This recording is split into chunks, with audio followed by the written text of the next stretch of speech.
In today's video, I'm going to teach you how to add date range comparison indicators in Looker Studio. This feature is incredibly useful for visualizing trends over time and gaining insights into how your data changes across different periods. To begin, you'll need to head over to Looker Studio. Once you're there, it's important to remember that these settings are applied at the level of individual charts, scorecards, or tables within your report. Now let's dive into the process. First, you'll want to select the visualization where you'd like the comparison indicator to appear. This could be a chart, a scorecard, or even a table in your report. When you click on the desired visualization, you'll notice Looker Studio's interface will bring up a properties panel on the right-hand side of your screen. Make sure you're in the Setup tab within this panel. This is where we'll handle the configuration. As you scroll through the Setup tab, keep an eye out for the section labeled Default Date Range. It's crucial that we locate this because here's where we'll set up our comparison date ranges.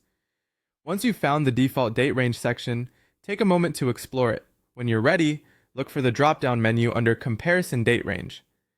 Clicking on this menu will reveal several options for you to choose from. You're probably wondering what each option means, so let's break it down a little.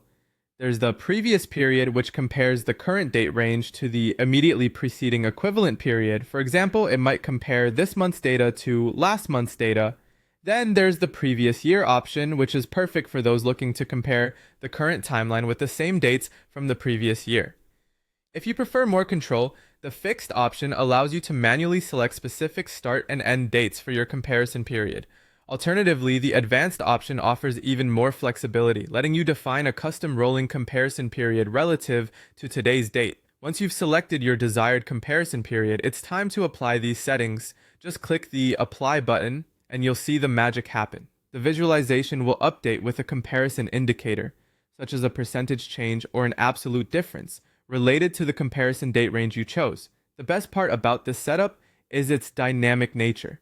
As you adjust the main date range of the report, especially when you've opted for relative comparisons like the previous period or previous year, the indicators will automatically refresh to reflect these changes.